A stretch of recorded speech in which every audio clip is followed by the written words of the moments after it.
We finished the Maimah of V'hinei Porach Mateh Aharon, Tov Shalom and Gimel, and the Rebbe ended off by explaining that when the Birchos Kahanim come down in a way that is Bligvul, it comes down coming from a source which is not limited to the Seder Shalshus, higher than the Chesed of Vitzilis, the Chesed of Arich Anpin, the Chesed of Keser. This is the Broch of the Kahanim brings down. It comes down with tremendous excitement and from Hashem that he wants to give over in a very powerful way. And as he gives over, it comes with a tremendous abundance to the lowest level. And the end of the Birchos Kehanim is V'yosem l'chosholim. The keli for this bracha is sholim. And that's, now what's sholim?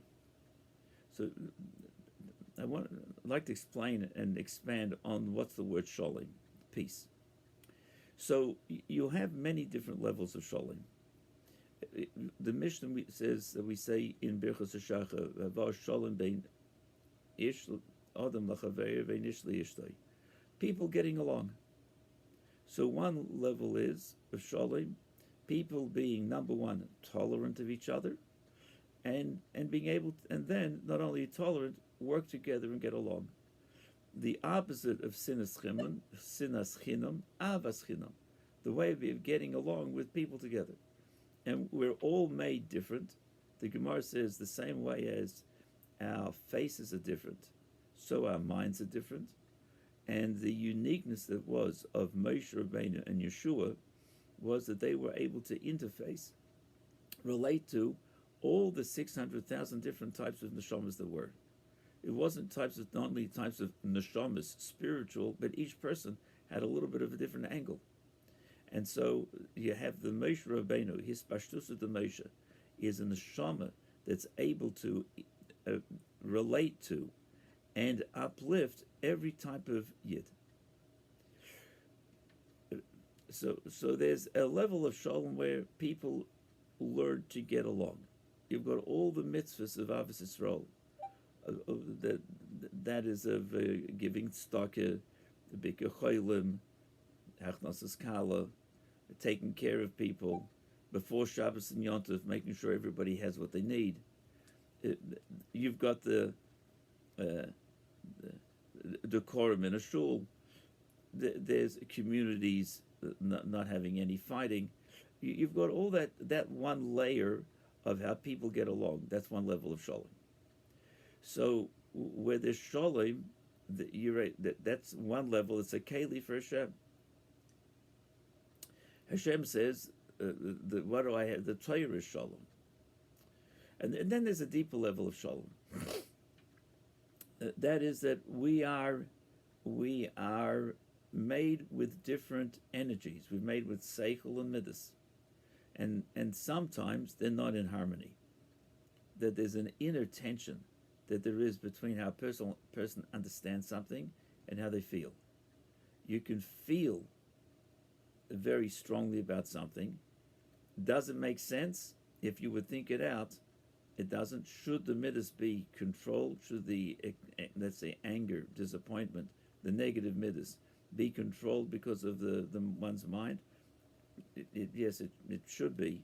And so many times there's a conflict internally with the person between his understanding and his feelings. A lot of times that goes back to, and goes back to the Nefesh Olikis and Nefesh Abamas. We have these two energies within us. The Nefesh Olikis is the wanting to live only with Hashem. The Nefesh Abamas is in for self-preservation and wants to live in the world, being alive, in order to do that, want to fulfill all the things that we need to stay alive, eating and sleeping and all the other physical stuff that we need to have, and is drawn only towards that naturally. The Nefesh Olikis is that energy, life force, which is drawn just to Hashem, serve Hashem. It's Nefesh Olikis. And so there can be a lack of harmony and shalom internally because of this battle. You have on a more external level where a person would let's say, feel, or take an extreme, feel angry, and want to either say or something negative to somebody, or do something physical against them, and his mind has to tell him, stay in control. Don't act only on your feelings. Act and do what's right, what's proper. And so the mitzvah of tefillin, where we've tied on our hand against the heart and on the head against the brain, is part of the kavana is that the moyach should shalat al halev, that there should be the drawing down of intellect, seichel, into the midas, to cause internal harmony within the person, and inner sholom, and inner calm and peace, and non-anxiousness within the person. Davening, then, is a keli, is the tool, is where one can connect to Hashem and feel a closeness to Hashem by thinking into what is the davening telling, what's the davening talking to us about, what is the meaning of the words, what's the message of davening, to take away from the jaggedness and the being drawn only towards the physical world, and to feel on some level a closeness to Hashem, something higher. So we've got this. The Sholom is smoothing out the tensions between two opposite forces. And in general, you have the world is a world of klippa, a world of physical attraction, needs, attraction, and pleasures, from eating, drinking, and everything else that goes on in the world, from sports to politics to everything else. And there's the Nefesh Abamis is attracted to this world with the feeling of, I've got to stay alive and be here as me. I've got the I. And then there's the avodah to bring out that Hashem is in this.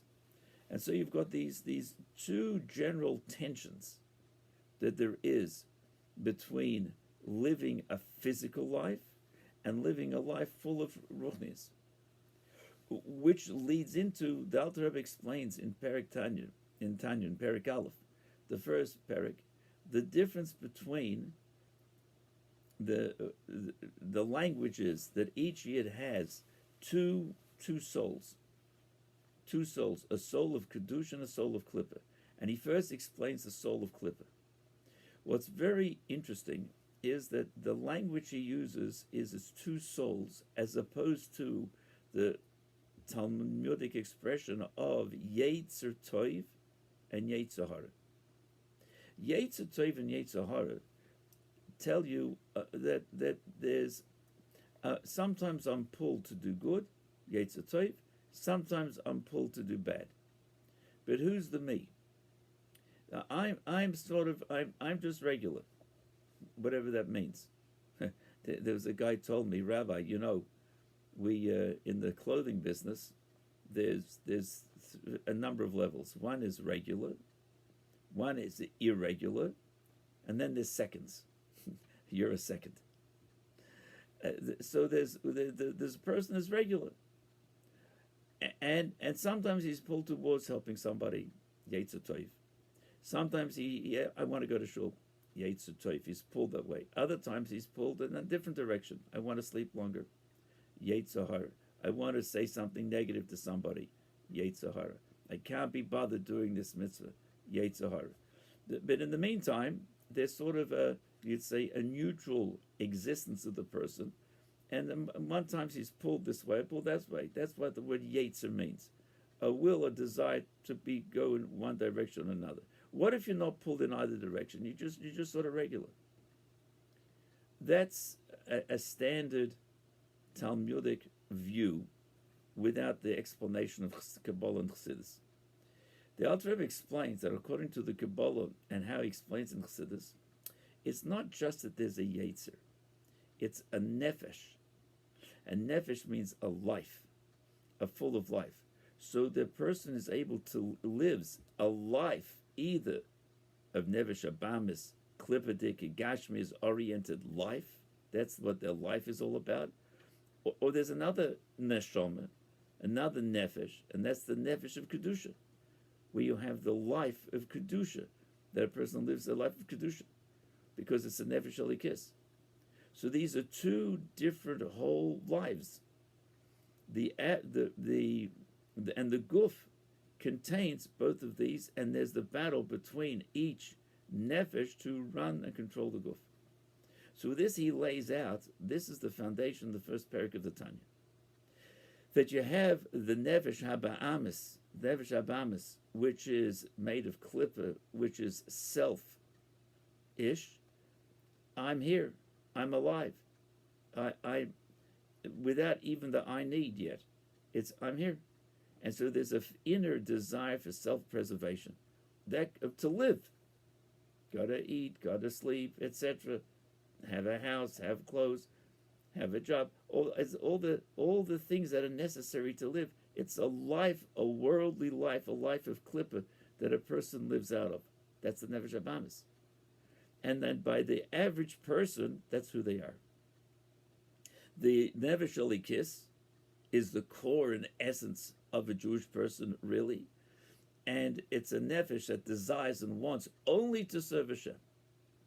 Only wants to learn daven, learn Torah, do mitzvahs, help other Yidden, be close to Hashem, bring godliness into the world. That's the life energy. And as Yidden, that's really the core and essence of who we are. And so the tzaddik has been able to bring that out, and so he's not physically living with the nefesh habamis. The nefesh elikis permeates his whole nefesh habamis. The core of every yid is his nefesh elikis. But how does he feel? What's revealed is the external level. That's the nefesh habamis he lives out of. But who is he really? What's the identity? What's the real identity of a yid? Is the nefesh elikis. We feel and we tend and identify with the nefesh habamis. But within that is the true entity of a yid, and that's really what gives him his whole life and his whole being. That's who he is. There's a fascinating halacha in the Rambam. It says if a person is obligated to give a get to someone and doesn't want to do it, says I don't want to give the get, then the halacha is that he should be beaten, hit, until he says, okay, I'll give the get. Now, the inyan of a get, you got to give it willingly. So the Rambam says, okay, he says, I'll give it. Stop hitting me, I'll give the get. This halacha is not done today. But what do you learn from it? You learn from it that really every yid wants to do what Hashem wants. That's really who he is. The nefesh habamis gets in the way sometimes, so you got to push it out of the way. If the beating of the person who should give the get is only to force him into doing it, then it couldn't be a kosher get, because he has to give it willingly. What happens is you just get the nefesh habamis out of the way, and so what shines through? Yeah, he wants to do it. That's really what a yid is. So from this interesting, strange halacha, you see that what is a yid is his nefesh elikis. That's his essence. By the one who's not a tzaddik, he lives out of b'chitzonius the nefesh habamis. So here you will have a deeper level of a lack of sholom. There's the inner tensions between what am I living with, what am I living for.